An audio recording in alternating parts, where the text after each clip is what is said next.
Halo anak-anak, apa kabar kalian di rumah? Selamat datang dalam pertemuan kita untuk belajar bahasa Indonesia bagi kelas 8 ya.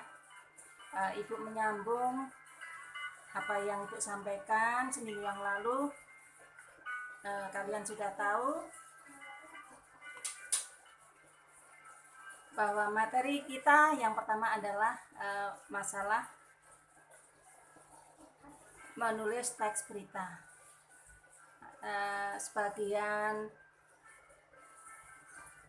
kalian sudah mengirim jawaban yang Ibu berikan dan hasilnya 98% itu betul.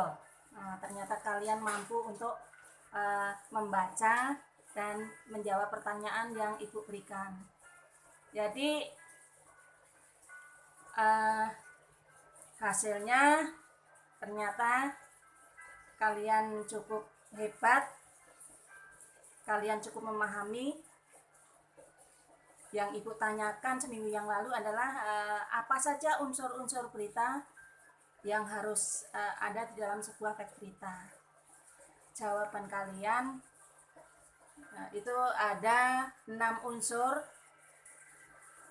hampir semuanya betul. Unsur yang pertama adalah unsur what atau apa. Itu yang merupakan unsur topik berita. Jadi apa itu menanyakan topiknya apa. Jadi dalam sebuah berita itu pasti ada topiknya. Terus unsur yang kedua adalah unsur when. When ini unsur yang menunjukkan kapan atau waktunya. Jadi sebuah berita itu kan menuliskan sebuah peristiwa. Jadi peristiwa itu pasti ada topiknya, ada waktunya. When, kapan. Kapan peristiwanya itu terjadi. Unsur yang ketiga adalah where atau tempat. Karena dalam sebuah berita pasti ada tempat kejadiannya. Where, when, unsur what, when, dan where. Terus unsur yang keempat adalah who. Who berarti menunjuk siapa. Jadi dalam berita itu pasti ada unsur siapa orangnya. Nah, siapa dalam hal ini bisa yang dimaksud bisa narasumber atau bisa korbannya atau pelakunya, yang semuanya itu mengarah pada orang. Unsur yang lain adalah unsur why. Why itu mengapa. Jadi mengapa peristiwa itu bisa terjadi atau apa yang menyebabkan peristiwa itu terjadi. Kemudian ada unsur lain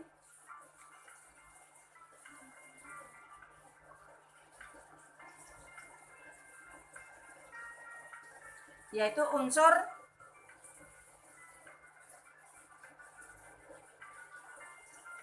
bagaimana atau how.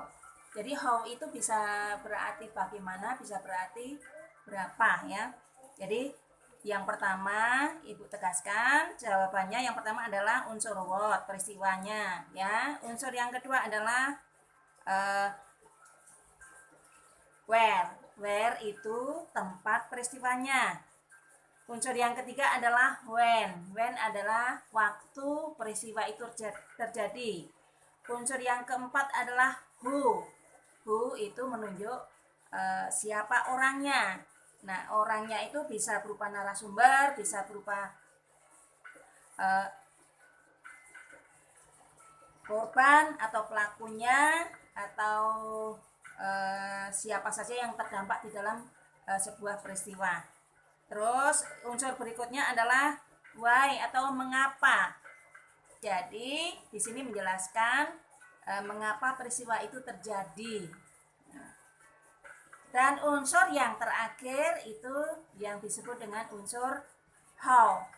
Jadi dalam hal ini how ini menjelaskan bagaimana atau prosesnya peristiwa itu terjadi. Tapi ingat, how itu bisa berarti berapa kalau itu menyangkut jumlah ya.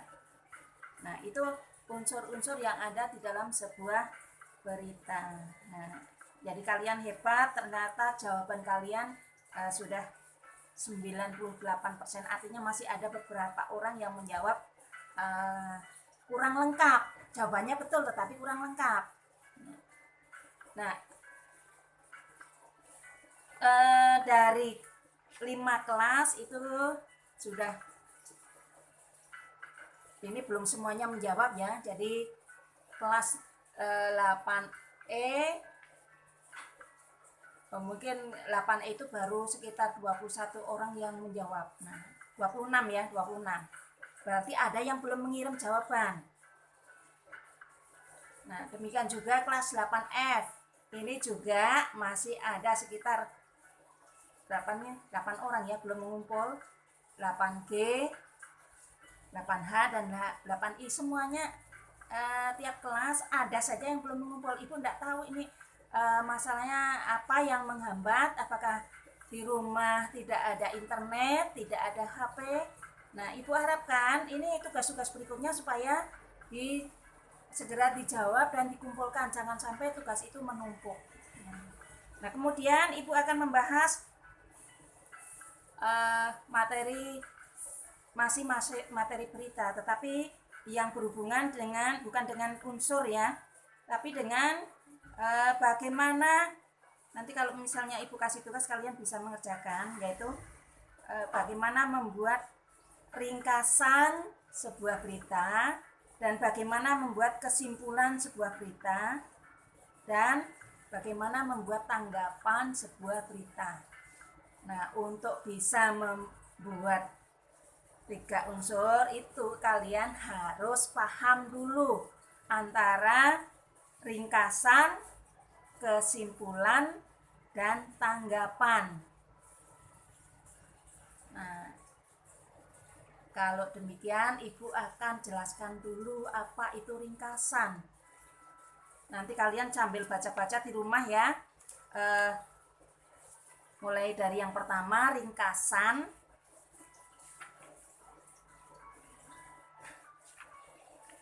Yang dimaksud ringkasan adalah apa? Inti dari catatan inti dari sebuah berita. Jadi untuk membuat ringkasan kalian harus mengingat 5 unsur dan 1 unsur tambahan atau 5W plus 1H itu. Jadi sebelum membuat ringkasan kalian harus sudah siapkan dulu apa yang akan dipikirkan ketika kalian mendengarkan sebuah berita. Yang pertama adalah siapkan pertanyaan apa yang menjadi topik berita itu. Kemudian buat pertanyaan dengan kapan peristiwanya itu terjadi. Lalu yang ketiga, di mana peristiwa itu terjadi. Yang keempat, siapa-siapa saja orang yang terlibat di dalam berita itu, yang ada di dalam berita itu. Lalu yang kelima, mengapa jadi peristiwa itu bisa terjadi. Lalu yang terakhir, bagaimana proses peristiwanya. Jadi sebelum mendengarkan sebuah berita, kalian sudah buat konsep dulu dengan pertanyaan 5W plus 1H. Itu saja intinya yang harus kamu perhatikan dulu. Jadi setelah mendengarkan berita, kamu sambil siapkan ya catatan kecil yang sudah berisi konsep apa, kapan, di mana, siapa, mengapa, dan bagaimana. Konsep itu sudah disiapkan dulu. Nah, setelah menyiapkan konsep, kalian cermati sebuah berita, ya. Cermati dulu, dengarkan baik-baik sebuah berita itu, lalu sambil pegang catatan, kertas dan pulpen, mencatat kira-kira kalimat-kalimat yang bisa menjawab pertanyaan yang kalian siapkan itu. Di dalam buku paket sudah ada ya contoh berita, misalnya kepadatan di Pelabuhan Merak akibat terjadinya penumpukan truk yang mengangkut 9 bahan pokok ya pada saat menjelang Lebaran. Nah, itu salah satu berita ya. Kalian sudah baca, ada di dalam buku paket. Di situ diuraikan peristiwanya apa, ya, antara lain kepadatan truk yang ada di penyeberangan Merak Bakahuni. Terus kapan itu menjelang Lebaran. Terus di mana? Tentunya di Pelabuhan Merak. Terus mengapa peristiwa itu terjadi? Nah, salah satunya ada faktor tingginya gelombang. Tingginya gelombang di laut untuk penyeberangan Merak dengan Bakahuni. Nah, itu tingginya gelombang itu merupakan faktor penyebab atau menjawab pertanyaan mengapa. Nah, terus pada bagian terakhir itu menguraikan bagaimana peristiwa itu terjadi. Oke. Nah, itu jadi untuk membuat ringkasan kalian cukup itu mengambil intinya dengan berpedoman pada 5W plus 1H. Ya, Ibu harapkan kalian paham ya. Nanti kalau Ibu beri tugas, Ibu nanti akan kirim teks berita di lewat WA. Silakan nanti kalian buat sebuah ringkasan dengan catatan yang seperti Ibu jelaskan. Kalian siapkan dulu 5W plus 1H-nya, kemudian dengarkan beritanya, lalu catatlah jawaban sesuai dengan pertanyaan 5W plus 1H.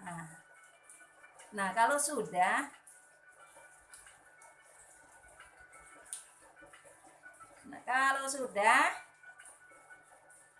Ibu ingin kalian bisa membuat tanggapan. Kesimpulan dulu ya, membuat kesimpulan. Jadi setelah membuat ringkasan, kalian bisa menyimpulkan isi berita tersebut. Kesimpulan itu merupakan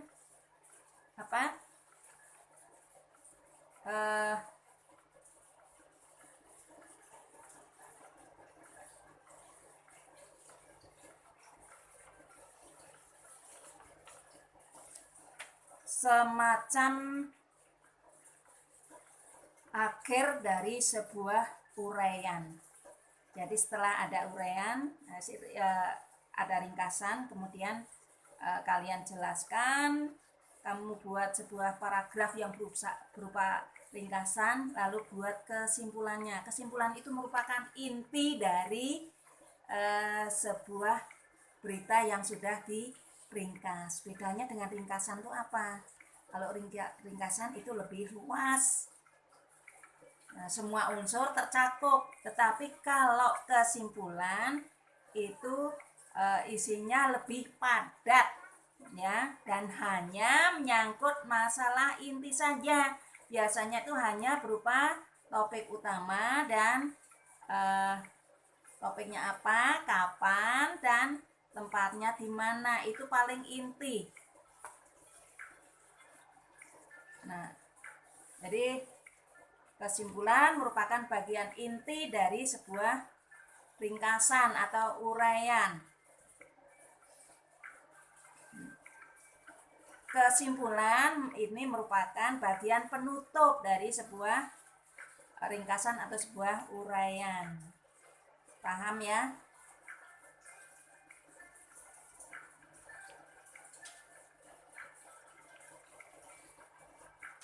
Nah, berikut tanggapan. Nah, jadi tanggapan itu apa?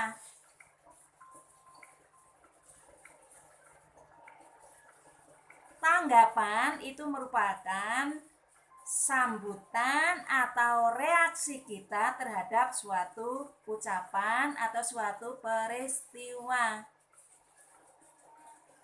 Jadi ketika terjadi sebuah peristiwa, kita akan menanggapi seperti apa ya, sesuai dengan pemahaman kita. Nah, tanggapan ini bisa berupa kritikan, bisa juga komentar, baik itu komentar terhadap isi, tapi bisa juga komentar terhadap segi kebahasaan. Jadi bisa isi beritanya, bisa bahasa yang digunakan oleh redaktur berita. Nah, misalnya kalau kalimatnya terlalu panjang, bertele-tele sehingga kalian kurang paham, maka kalian bisa menanggapi penggunaan bahasa dari redaktur itu dengan mengatakan kalimatnya terlalu panjang, kalimatnya kurang efektif sehingga isi beritanya susah dipahami. Itu misalnya, itu kalau kritikan sebuah kebahasaan, kritik dari sebuah kebahasaan. Bisa juga kalian mengkritik misalnya ada unsur berita yang tidak lengkap sehingga beritanya jadi tidak jelas. Misalnya redaktur itu membuat sebuah berita, tetapi tempatnya tidak disebutkan, maka kamu sebagai pembaca bisa menanggapi, misalnya dengan mengatakan tempat peristiwanya tidak disebutkan sehingga kami tidak bisa memahami, mengerti berita itu terjadi di mana. Itu contoh ya dari kebahasaan, karena dalam sebuah berita itu kan harus semua unsurnya kan harus lengkap. Kalau tidak lengkap maka kalimatnya beritanya menjadi tidak jelas. Semua berita itu harus unsurnya lengkap. Tidak ada mungkin tidak ada peristiwa tanpa waktu, tidak ada peristiwa tanpa tempat, tidak ada peristiwa tanpa sebab musabab, tidak ada peristiwa tanpa keterlibatan kita manusia ya. Nah, itu dari segi kebahasaan.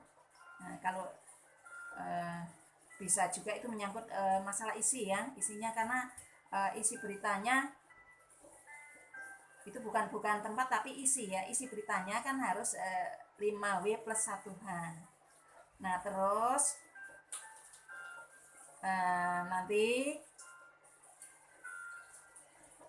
kalian ibu mau kirim teks berita lewat WA, silakan kalian nanti membuat ringkasan sesuai dengan rumus 5W plus 1H, terus diikuti.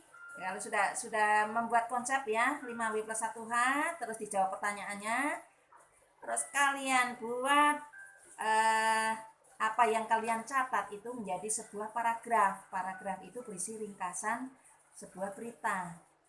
Nah, kalau sudah berikan tanggapan dan berikan kesimpulan dan tanggapan terhadap peristiwa itu. Nanti sambil baca-baca ya, itu ada untuk tanggapan dengan kesimpulan itu ada di dalam buku paket. Nanti silahkan coba buka mulai halaman 6 sampai halaman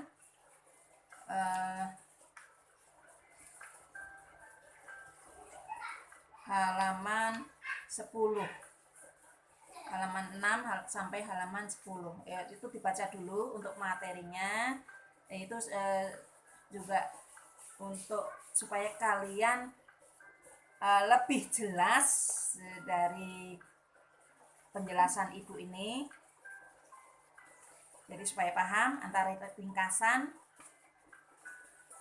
kesimpulan, dan tanggapan, baca, sehingga nanti kalau sudah baca kalian paham, kalian bisa mengerjakan tugas yang ibu berikan. Ya. Nah, terus ada tambahan lain, bagaimana kita menyusun sebuah berita yang benar. Jadi selain unsur itu ada faktor susunan sebuah berita. Untuk menyusun sebuah berita, kalian harus perhatikan ada 3 bagian susunan dalam sebuah berita. Bagian yang pertama itu disebut dengan ini setelah judul ya. Setelah judul, yang pertama judul memang. Terus setelah judul, yang pertama adalah bagian lead berita atau kepala berita. Kemudian bagian kedua itu disebut body atau tubuh berita. Lalu bagian yang ketiga adalah ekor berita. Nah, bagian lead berita itu apa saja yang dimasukkan ke situ?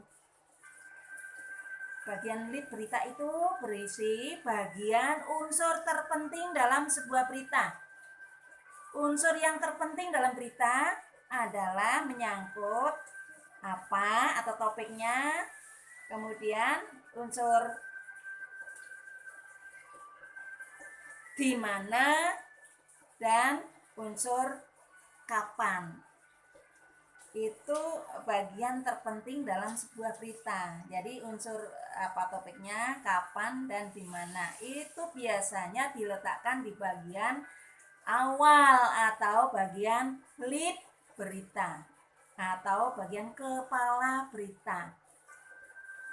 Jadi antara lead, kepala atau awal itu sama ya pengertiannya.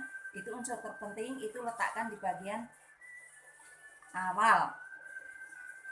Terus bagian yang kedua itu yang disebut body atau tubuh berita. Itu bagian yang sedang kepentingannya di dalam berita itu. Artinya itu tidak terlalu penting tapi harus tetap disertakan di dalam berita karena untuk melengkapi ya, supaya berita menjadi jelas. Nah, bagian ini biasanya yang dimasukkan adalah unsur who dan unsur why. Nah, bagian tengah ya. Lalu bagian yang terakhir, bagian penutup, itu unsur yang kurang penting tetapi dipakai untuk melengkapi berita. Itu yang disebut dengan bagian ekor berita. Nah, bagian ekor berita ini biasanya berupa uraian tentang peristiwanya. Makanya ini biasanya menyangkut unsur how atau bagaimana peristiwa itu terjadi. Kadang-kadang ditambahi dengan keterangan-keterangan lain. Nah, misalnya kalau dalam berita tentang meletusnya sebuah gunung, nah lalu bagian terakhir dilengkapi dengan sejarah peristiwanya, gunung itu kapan meletus, kapan terakhir meletus, sampai peristiwa meletusnya sekarang ini. Nah, ini yang masuk dalam bagian ekor berita. Jadi penjelasan tambahan di luar kaitan langsung dengan peristiwa yang sedang terjadi. Memang ada kaitannya tetapi tidak berkaitan dengan peristiwa langsung. Nah, itu ya. Jadi itu bagian-bagian sebuah berita. Kalau ada pertanyaan silahkan saja kalian ajukan lewat daring. Ibu akan berusaha nanti menjawab lewat daring juga ya. Mohon maaf kalau ini penjelasan Ibu kurang jelas karena kita terbatas hanya lewat media jarak jauh ya. Kalian tetap berdoa saja supaya masa-masa sulit ini segera terlewati.